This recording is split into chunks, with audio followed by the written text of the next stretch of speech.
I'd like to talk with you for a few minutes today about the new dietary guidelines for Americans.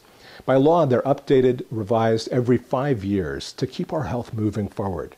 And the new guidelines are the best guidelines yet. They're different from all previous guidelines in a couple of ways.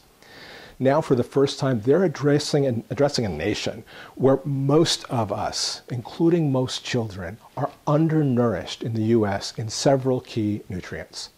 Meanwhile, most of us are overweight or obese, and the childhood obesity epidemic has taken center stage. These new guidelines emphasize in a way that's never been before that it's not just about personal choice. We can't do it alone.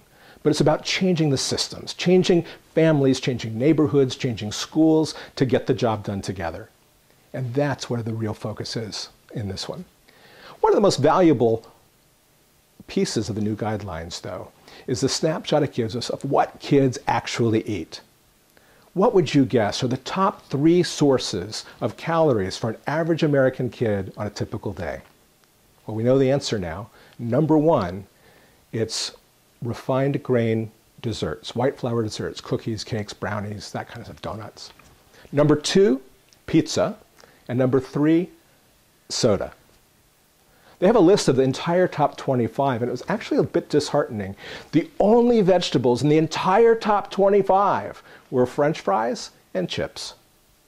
And the only fruit in the entire top 25 came in at 20th place, fruit juice. And whole grains didn't even make the list. One of the main areas that the new guidelines focus on is something called SOFAs. You'll be hearing a lot about those, solid fats and added sugars. And the reason we hear about them, you'll hear about them, is they make up about 35% of the calories typical Americans eat every day and add little, if any, nutrition.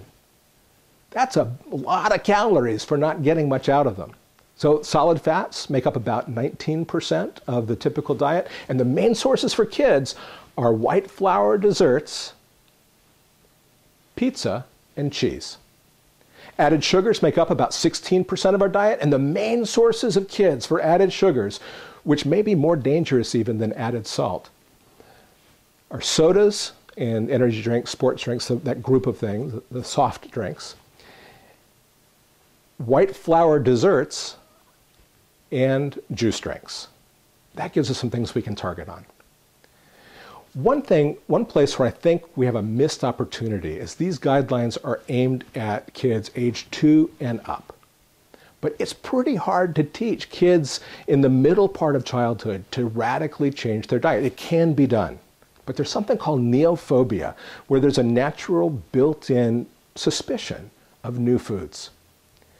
But what if we could catch kids before age 2, before they even walk, before neophobia sets in, and teach them to love whole grains, teach them to love fresh fruits and vegetables, and to not want refined flour, added sugar, or solid fats.